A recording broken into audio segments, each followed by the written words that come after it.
I'm going to encourage that a young composer step back in time, because these are the kind of scores that they generally would not spend any time listening to. I was just in Bulgaria and I asked the class of 20, had any of them ever seen Gone with the Wind?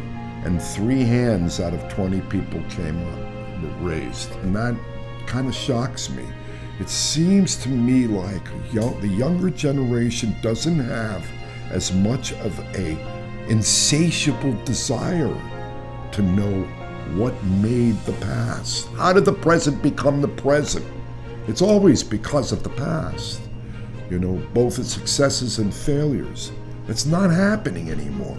So I'm going to be the deadbeat here and be the one who speaks only of old scores.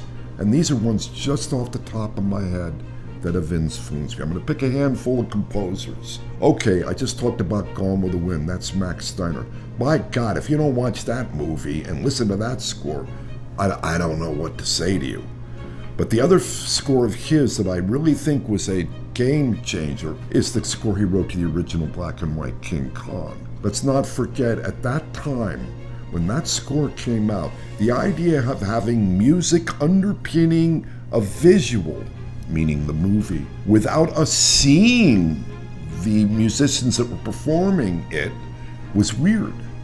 It was like the only time you would hear instrumental music was if there was a band playing on the screen, or if it was a musical. Someone was singing, then the band was accompanying the vocalist. But as an underscore, no, it really hadn't happened. Birds of Paradise was a score, again, that Steiner did, that I think preceded this by a little bit, that did have score from beginning to end. But up until that time, instrumental music, main title, no score, end title, score. And the only other music in the movie was source music. So, King Kong was the first. I've always found an excitement in knowing that first score was a horror film. And I guess Miriam C. Cooper realized after the film was completed, without music, it was as you know, it has become a classic movie, but he was afraid that people were going to laugh at a giant monkey running around. Put the music in and all of a sudden it becomes scary. And so it's a radical score. It was the first serious, dramatic, underscored movie. So you must listen to that. A lot of horror music that's being written today owes its success on that score. The King Kong motive is a descending half step, 3 half steps. Jaws, as you know, was an ascending 1 half step. The guys are the next door neighbors. I bet you John Williams sort of had that in the back of his mind. I'm not saying he did, but maybe he did. Other movies. Let's jump to another movie. David Raxin is a composer I studied with at UCLA. One of the great composers of that golden era of film music. Watch Laura, watch The Bad and the Beautiful. Those are the 2 that come to mind, or Forever Amber. 3 of his best-known movies and scores. Laura is a classic film noir, and it's like a monothematic score. Let's talk about, off the top of my, Hugo Friedhofer wrote the score to the film The Best Years of Our Lives, a war film. Boy, is that score delicious. So tuneful, so Americana, sort of inspired by Aaron Copland, slightly, but done in his own manner. You will learn so much from that. Elmer Bernstein, because I knew Elmer, he's later. I love Elmer's score for To Kill a Mockingbird. What makes that score unique is it's told from the perspective of the children who are telling the story. Highly recommend that one. Oh, God, I watch this film probably twice, if not 3 times a year, because I think the score is so profound. It's one of these movies and one of these scores that inevitably by the end of it, I am sobbing like a baby.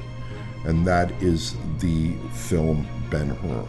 The one that was done in the 50s with Charlton Heston, scored by Miklos Rozsa. Bernard Herrmann. Well, where do you start with a guy like that? He's the guy who made me fall in love with film music. By chance, I picked up a record of his called The Fantasy Film World of Bernard Herrmann, something that was released in the 70s that were him conducting suites of scores of his sci-fi fantasy films. We all know the Hitchcock scores. Everybody, when I speak to my classes all over the world, the students will know Vertigo, they will know Psycho, and that's pretty much the end of it. Not necessarily the absolute end of it, but that's they're kind of hiccuping after that. Of course, there is his favorite score for the film The Ghost and Mrs. Muir. That is such a gorgeous romantic score. It makes me cry again when I listen to it. I remember falling in love with the score. I had never seen the movie. I was afraid to watch the movie. I thought the movie was going to hurt my perception of the score. But in terms of his fantasy stuff, this is what he's known best for. The odd combinations of instruments that made his music so special. Scores to films like Journey to the Center of the Earth, Mysterious Island, The Three Worlds of Gulliver, Beneath the 12-Mile Reef. These are all scores that have wacko weird groups of instruments, and they're so special in terms of their sonorities. You really should listen to these. So if you're a Herman fan, of which there are so many, please listen to more than just the Hitchcock score.